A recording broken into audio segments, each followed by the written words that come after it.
बोलो शनि भगवान की जय हो। शनिवार व्रत कथा। एक समय की बात है, सभी नवग्रहों सूर्य, चंद्र, मंगल, बुध, बृहस्पति, शुक्र, शनि, राहु और केतु में विवाद छिड़ गया। विवाद का कारण था कि इनमें सबसे बड़ा कौन है।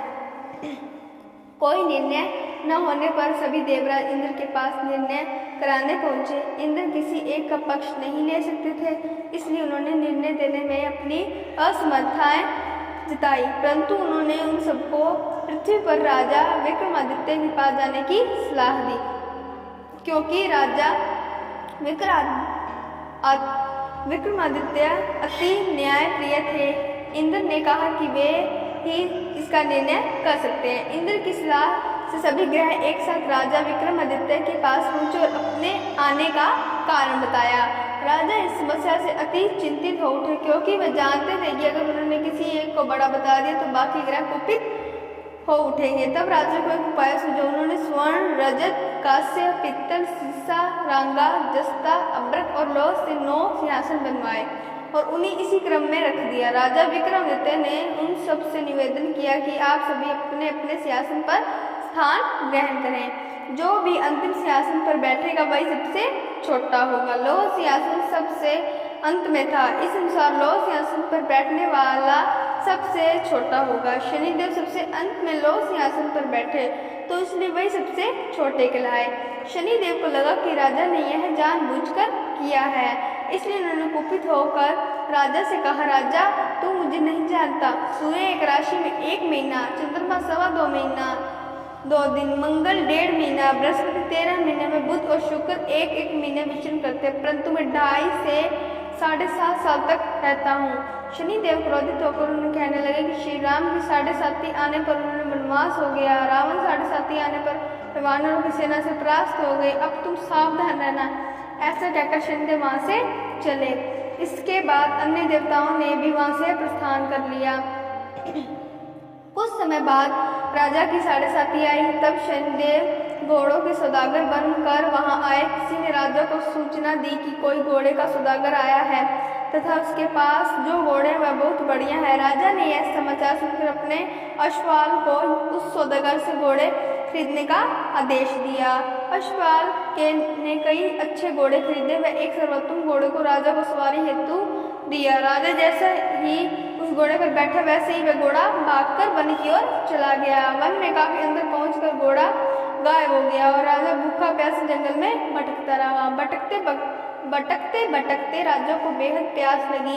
तब एक ग्वाले ने उसे पानी पिलाया। राजा ने प्रसन्न होकर उसे अपनी अंगूठी दे दी। वह अंगूठी देकर राजा आगे चल दिया और एक नगर में पहुंचा। वहां उसने अपना नाम उज्जैन निवासी विका बताया।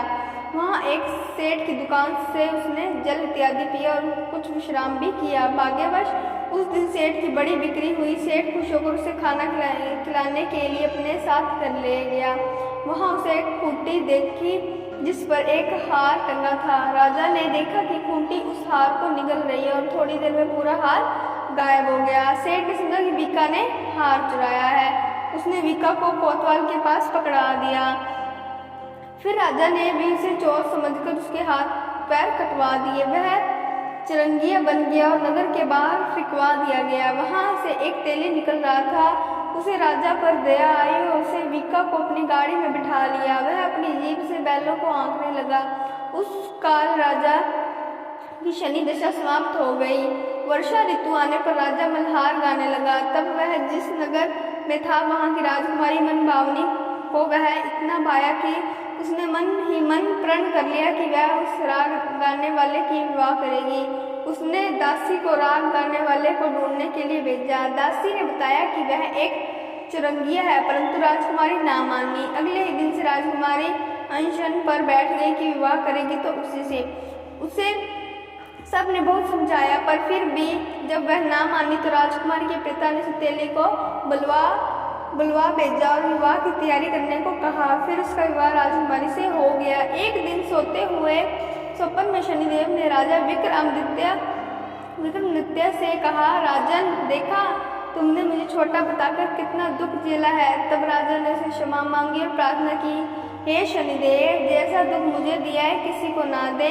शनिदेव मान कर कहा, जो मेरी कथा और व्रत करेगा उसे कोई दुख न होगा, तथा जो नित्य मेरा ध्यान करेगा और चींटियों को आटा डालेगा उसे सारे मनोरथ पूरे होंगे। साथ ही शनिदेव ने राजा को उसके हाथ पैर भी वापस दे दिए। प्रातः आँख खुलने पर राजकुमार ने जब राजा को देखा तो वह आश्चर्यचकित रह गई। विका ने उसे बताया कि वह उज्जैन का राजा विक्रमादित्य है।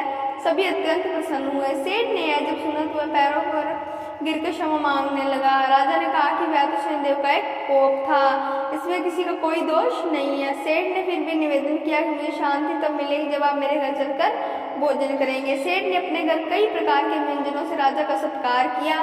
साथ ही सबने देखा कि जो कुट्टी हार निगल गई थी वही अब उसे उगल रही थी। सेठ ने नेक मोहरे देकर राजा का धन्यवाद किया और अपनी कन्या श्री कंवरी से शादी करने का निवेदन किया। राजा ने इसे स्वीकार कर लिया। कुछ समय पश्चात राजा अपनी दोनों रानियों मनभावनी और श्री कंवरी को उज्जैन नगरी के लिए निकल पड़े। वहां नगर वासियों ने सीमा पर इनका स्वागत किया। सारे नगर में दीपमाला हुई, सबने खुशी मनाई। राजा ने घोषणा की, मैंने शनिदेव को सबसे छोटा बताया था, जबकि असल में वही सर्वोपरि है। तब से सारे राज्य में शनिदेव की पूजा और कथा नियमित रूप से होने लगी।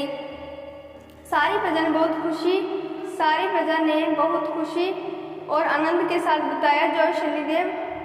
जो शनिदेव की इस कथा को सुनता या पढ़ता है सारे दुख दूर हो जाते हैं। बोलो शनिदेव भगवान की जय हो।